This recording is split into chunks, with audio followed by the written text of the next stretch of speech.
I've had the Black Pearl, the name of my new car, for exactly 1 week, and today I'm taking it for a car wash. Now you might be thinking to yourself, Michael, you need a car wash already? Well, if you look right there in the back, you can see that the snow and all the salt from the road has already gotten all over the beautiful Black Pearl.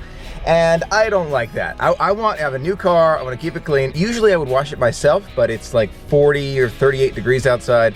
So today I'm taking it to the car wash next to the gas station that I go to. Cars get dirty, that's okay. That's what it is about owning a car, that's fine. But whenever it is dirty, I like to, get it clean. One of my friends suggested, Michael, you should do a review of the car like other YouTubers that you see. I'm no car expert. I could talk about the car all day and other people have reviews that are far better than mine. But maybe I'll give you my take on it, my opinion about what I really, really like. I can't think offhand things that I don't.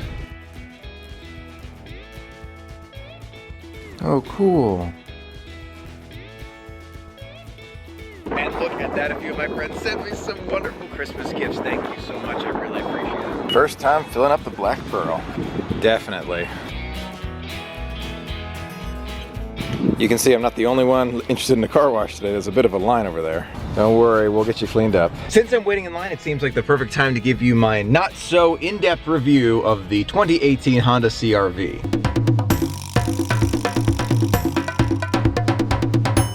Let's start with one of my favorite parts, this infotainment system here. It has Apple CarPlay, which is awesome. It's all touchscreen, and even in direct sunlight, you can really see it. So it's got everything you need right here. It's very easy, convenient, and thank goodness they brought back the volume knob. The older versions, they didn't have a volume knob, so yay for volume knob. I've been driving in eco mode ever since I got the car, and when I got the car, it had 2 miles on it. I've been averaging 27.2 miles per gallon, which is great. Usually to and from work though, I've been getting 31 miles per gallon in eco mode, which is incredible. I love the fact that the climate controls are all these buttons right here, so I don't have to worry about it too much. It's got dual climate control, which is awesome, and you click climate right here, it's got all the controls. So it's a physical button, not a virtual one when you need to get to climate really fast. All the safety controls are right here on the right, like your lane keep assist, and all the radio controls and volume is right here on the left. You've got this kind of like touch sensitive volume knocker. I don't actually have to push down and the volume goes up and down here. Now when I was watching video reviews of this car, this was an area of complaint for a few reviewers, but I have to tell you, it just takes getting used to. You just kind of don't drag your hand across it too easily, otherwise it will change the volume. Just something to get used to. Overall, I love the trim of the car. You kind of have that like fake wood trim, but it doesn't look like too fake.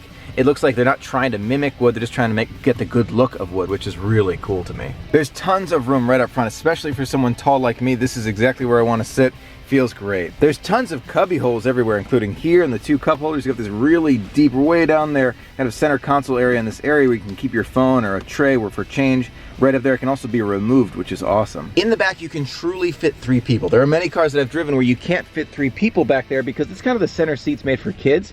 But in this one, you can truly fit 3 people back there. There is plenty of room in the trunk. You've also got these handles on the right and left to push down the chairs, and the floor has like a 2 levels. It's like a 2-inch or 1-inch difference, but it's kind of cool. You can store things underneath that level and then have them available if you need them, but also have that full trunk space. Really convenient and well thought out. You can see the sunroof looks great here, and I have lots of room for my head. There's no problem with where I'm sitting. I'm sitting really kind of high off the ground, which I love. Now this CR-V is an EX. It's perfect for me. The one above it, the EXL, has leather and the power lift gate and the home link for, the garage door opener. I don't need any of those things. I am very happy with the EX. It fits my needs perfectly. One thing I'm so happy to have is the Apple CarPlay. Look, Mom just messaged me right there. I can just click that button or ask Siri and it will just read it to me, and I can reply using Siri. To me, this is a huge safety thing. I love Apple CarPlay. Now, one thing that was very important to me is safety. I love to have a heavier car because of, physics, that's very important, but also has a lot of safety features. So a lot of things in the car, it won't let you access while you're moving the vehicle, which to me,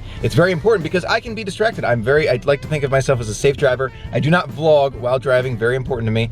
But at the same time, I want to make sure the car is looking out for me too, and it really is. Overall, I love this car. It's fantastic. I love getting inside of it. I love driving it. It's just a pleasure to drive, and I think that's what's important in buying a car. You have to really love it. Makes the payments a lot easier.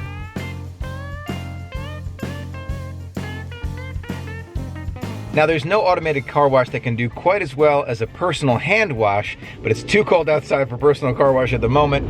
I will be doing that in the future. And just like that, we are all done and set to go in a clean car. I love it. And now to continue our adventure today, I'm going with Dad and we're headed to Safeway to get a few ingredients for cooking. At Wegmans, they have what's called a puttanesca sauce, but the only puttanesca sauce I can see is this one, and for $4.99 versus like a regular like tomato sauce, which is $1.99. That makes no sense. So I'll wait for Wegmans to get puttanesca. I'll get a different tomato sauce today. Let's try roasted garlic parmesan. That sounds fantastic. Plenty of spots, but you gotta choose this one. That's fine, that's okay. Okay, now I'm just waiting for the whole family and we're going to go see The Last Jedi together. Are you ready to see The Last Jedi, Mom? I'm ready. Are you excited? Me? And you can see I'm parking all by myself, right there. That's the Black Pearl, sitting right there. Okay, by itself. Let's see at the end of the night if it's still by itself. There's a lot of people ready to see Star Wars today. It's almost time for the movie. Highly recommend you see it twice. It was just a completely different show. If you're a big Star Wars fan like me, I highly recommend you see it twice. The biggest reason is when you see it the first time, you're trying to like piece together everything. You're trying to think it through a little bit too much. But once you see it a second time, you've got kind of those initial thoughts in your head and you can really appreciate the story. So to me, twice is an absolute must for those who love Star Wars. Those who aren't so sure about Star Wars, maybe once, but then you see it and you might want to see it again because I loved it. The second time, different story. It felt so different to me. I absolutely loved it. Highly recommend it. I'm not gonna spoil a thing. But underappreciated character that I really like, Captain Phasma. What do you think? Does it look good? Look at how many people are here for the next showing of The Last Jedi. It was so much fun to see Star Wars The Last Jedi a second time. Very glad I did. I might be seeing it a third, you never know. And of course, the Black Pearl is among many friends. Thanks so much for being a part of today's adventure. Until next time, have a magical day.